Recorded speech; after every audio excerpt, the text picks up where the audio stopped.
Hoy vamos a analizar la última reforma que ha habido del artículo 109 de la Ley General de la Seguridad Social. En el artículo 109 de la Ley General de la Seguridad Social se recogen los conceptos que integran y forman parte de la base de cotización. Ha habido una modificación en virtud del Real Decreto 16/2013 que se publica el 21 de noviembre en el Boletín Oficial del Estado, en virtud del cual pasan a modificarse conceptos que van a integrar la base de cotización, es decir, los conceptos que cotizan y que no cotizan a la Seguridad Social.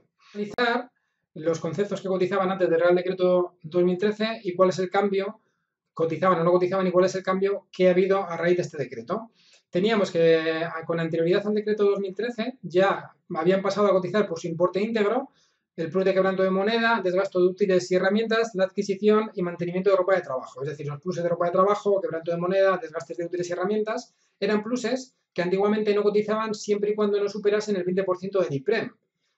Ya antes del Real Decreto 2013, el año pasado, fueron modificados estos pluses y pasaron a cotizar por el importe íntegro. Con la reforma del Real Decreto 16/2013 se mantiene esta cotización por el importe íntegro, al igual que ocurría con las percepciones por matrimonio. ¿Dónde tenemos el primer cambio de cotización? En las donaciones promocionales, es decir, las cantidades que la empresa entrega en dinero o en especie a sus trabajadores como donaciones promocionales.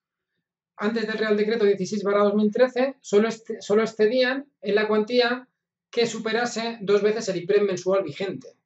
Ahora pasan a cotizar por el importe íntegro. Ya no hay límite, ya no marcamos el IPREM como referencia, sino que van a pasar a cotizar por el importe íntegro. ¿Qué ocurre con el plus de transporte y con el plus de distancia? En la última reforma, como sabemos, los pluses de transporte y los pluses de distancia hasta ahora no cotizaban, salvo que excediesen del 20% del IPREM. Esos pluses que en casi ningún convenio colectivo había un plus de transporte o plus de distancia que excediese del 20% del IPREM.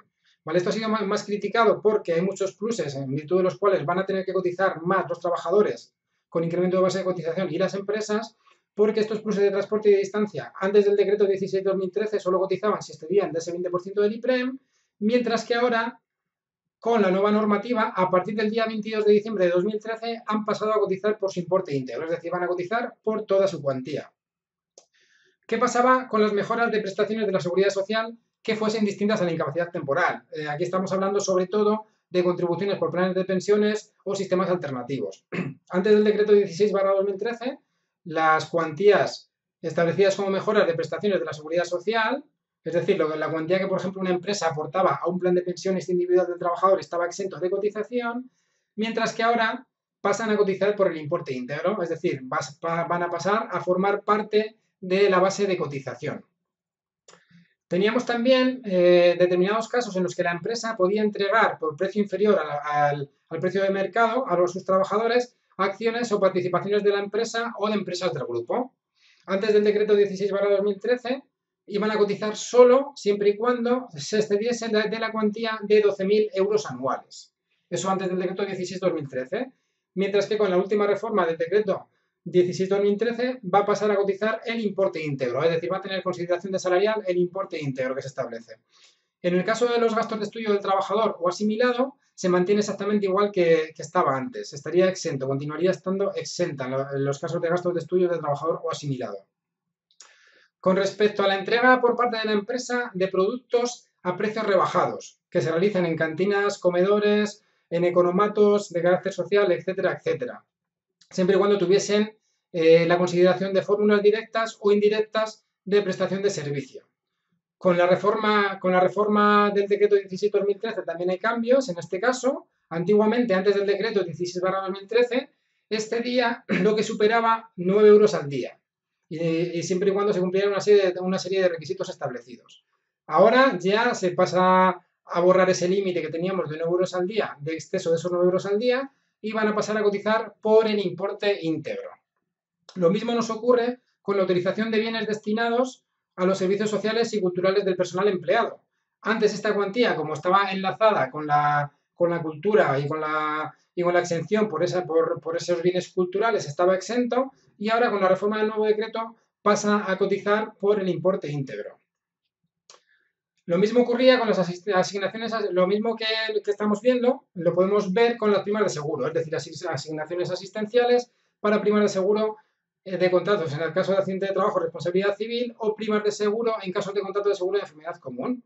En el primer caso, estaba exento antes del decreto de 2013 y en el segundo caso, para el caso de enfermedad común, estaba exento siempre y cuando no excediese de 500 euros anuales. Con el nuevo decreto va a pasar a cotizar por el importe íntegro.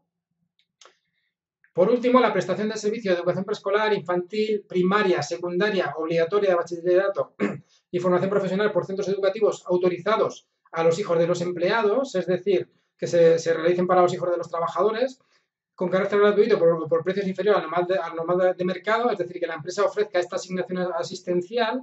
Con anterioridad estaba exenta de cotización y ahora con la reforma del Real Decreto 16/2013 va a pasar a cotizar por el importe íntegro.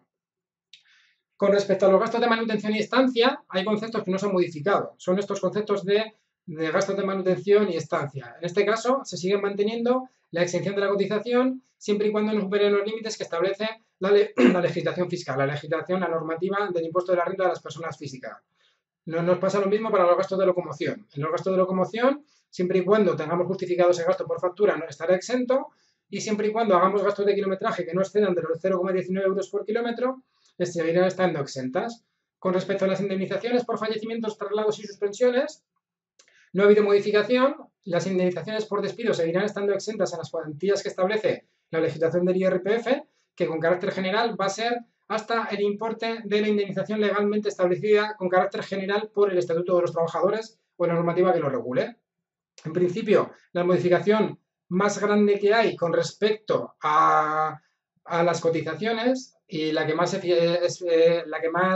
eficiencia va a tener recaudatoria va a ser la que tiene que ver con el plus de transporte y el plus de distancia, porque el resto de asignaciones asistenciales o el resto de retribuciones van a ser distintas y no se utilizan tanto como el plus de transporte y el plus de distancia, lo cual va a implicar un incremento de cotización tanto para empresa como para trabajador. Veremos si tiene la finalidad recaudatoria pretendida por el gobierno. Por mi parte nada más. Muchas gracias por la atención.